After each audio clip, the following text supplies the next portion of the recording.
What is up, my friends? So I had recorded a video already for the Birds of Prey, but I explained it horribly. I was all over the place, so I am re-recording again. So first and foremost, before I get into this is going to be filled with spoilers. I don't know why people still get so pressed when I give a spoiler in a video titled Ending Explained. So if you're still here, there is spoilers, my friend. Huge spoilers like the one I'm about to talk about right now. If you want a spoiler-free, should I go watch this video? Well, should I go watch this movie video? Go check out my review. There is no spoilers there.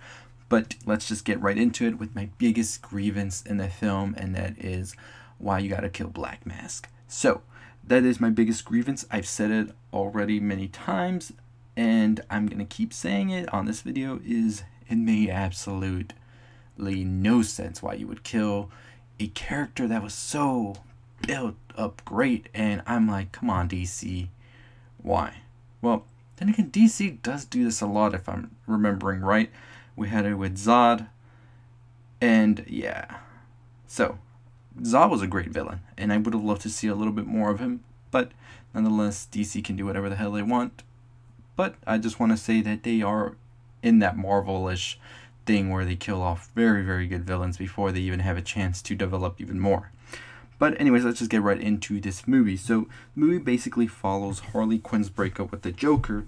We also find out that Canary is pretty much like being held hostage, I would say, in a way, or she is sort of brainwashed by Black Mask to be sort of his minion, whether it's him having her be a singer in his club or him later on in the film making her his driver.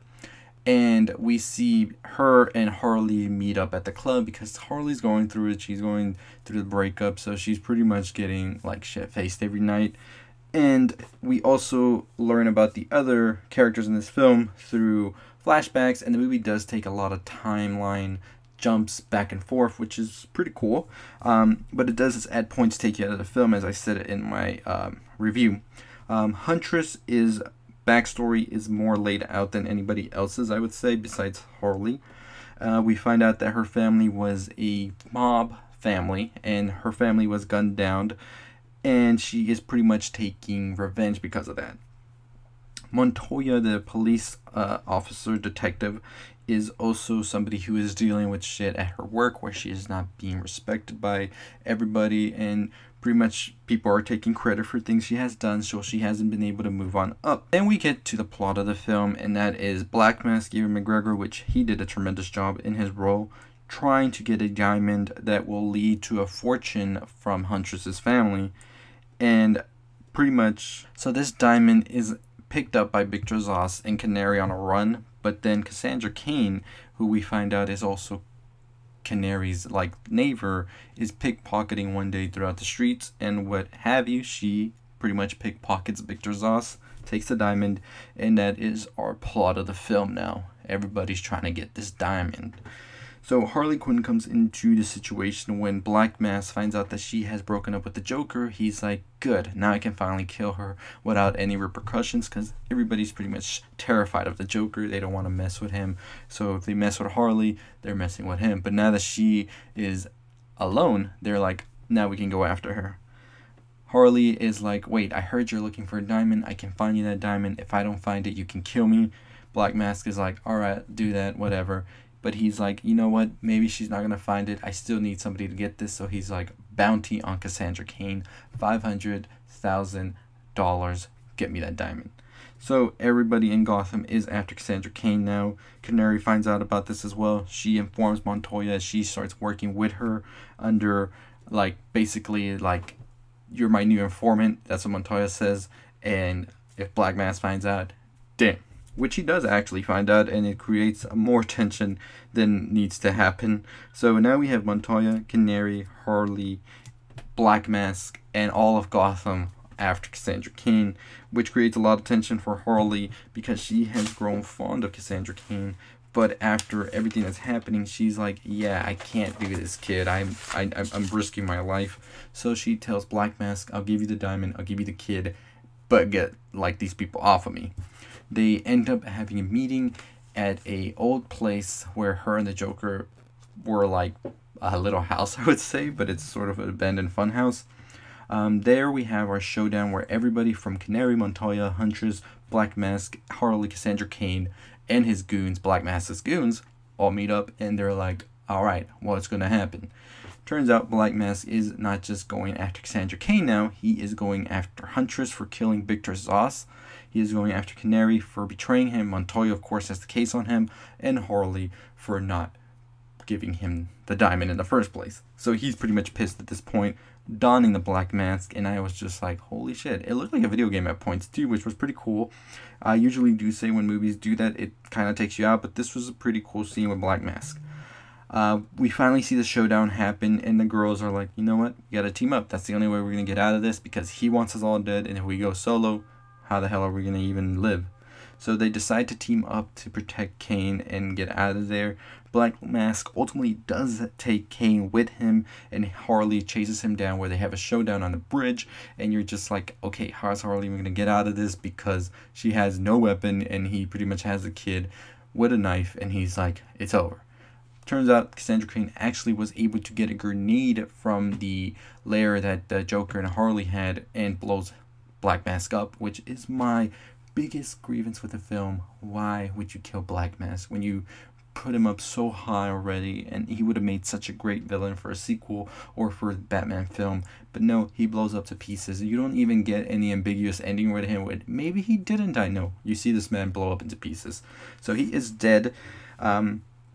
Canary, Montoya, and Huntress decide to become the birds of prey after Huntress gets her family fortune using the diamond. Harley and Cain stay together, sort of a mother-daughter relationship, but Harley calls it more of her protege. She ends up pawning the diamond, getting her money to make her own business where she basically offers her services now, sort of like a Suicide Squad, and our movie ends just like that. So where is this ending leaving us? Well, I mean, the safest thing to say is we're going to be getting a Birds of Prey film with Huntress, Montoya, and Canary. I don't think Harley would be showing up in that. Maybe we'll have some other characters show up. I think we could definitely get Cassandra Cain in the mix in there.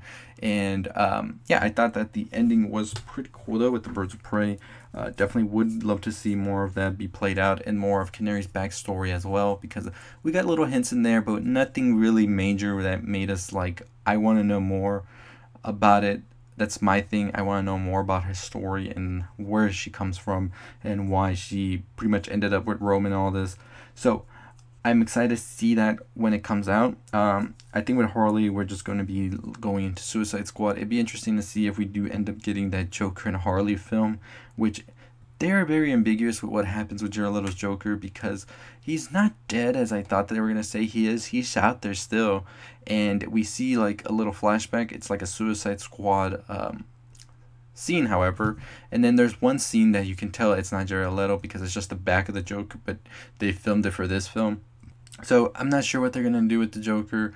It'd be cool if they would say Joaquin Phoenix is the new Joker in this, but it just would take a little bit of explaining, because if he is the Joker in this, then he would be really in his 50s or 60s, I would say, probably, because of the age difference, because I think the Joker takes place in the 80s or 90s, and this is like modern time, so it wouldn't make that much sense, I think, really. Unless they find a way to do it. I don't know. I would love to see Robert Pattinson's Batman in this world as well, but we just have to wait and see what happens with that. But yeah, I think Black Mask should have stayed alive. I think he could have made a good sequel villain or introduced him into other DC movies, because the way he presented himself and just the way that he would be able to command an army is just something I would love to see played out more. But he is dead, and I don't think he's coming back, so he was blown to pieces, my friends. So pretty much the ending of the film just sets up the next Birds of Prey film. We get a little bit more of Harley, her going into Suicide Squad as well, being more of a different type of Harley. And yeah, Cassandra Cain is Batgirl in the comics. Not sure what we're going to see of her in the future, but I would love to see her back in Birds of Prey too, whatever that may be. And I think that the character of Huntress as well is a very interesting one as well, where I could definitely see her having her own film as well. But yeah, I don't know. What are your thoughts on Birds of Prey and its ending? What do you think about them killing Black Mask? Do you think that was the right call? Do you think it was just like made no sense? Because that is where I am with this. As I said, this film definitely is worth checking out in theaters just because of the spectacle of it, the fight scenes, the aesthetic, all of that were really great. The directing was awesome as well with the action scenes. It was very flawless, I would say. It wasn't quick cuts, which I hate in action films. It was more sort of style, as people are saying, John Wick, Daredevil, The Raid, all of that. But yeah, anyways, that's just my thoughts on Birds of Prey and its ending and where we're going with it next. No end credit scenes as well, so you don't have to wait for that. It's just basically a gag of Harley talking about, this is a secret that I'm going to tell you that nobody knows about Batman, and then it just cuts off. Supposedly there is going to be an end credit scene when the film does come out to mass audiences, but at my screening there is no end credits, so I wouldn't say wait for it unless go and check online before you watch the film. It'll tell you for sure. Just look up if there's any end credits and it should tell you. But I don't know. I think the film could have been a lot better with different elements added to it and other elements taken out of it that it had, such as the time skips and also the Suicide Squad like pause and like this is what happened with this guy like description, all that kind of just takes you out of the film, I think. But as a fun movie, it is definitely that, and I would definitely go see it again. But anyways, if you haven't already subscribed to the channel, what are you waiting for? 10,000 subscribers, let's get to it. I'll have a video on the new Saw trailer coming up today as well, so make sure you tune in for that. And I'll see y'all next time. As always, stay positive.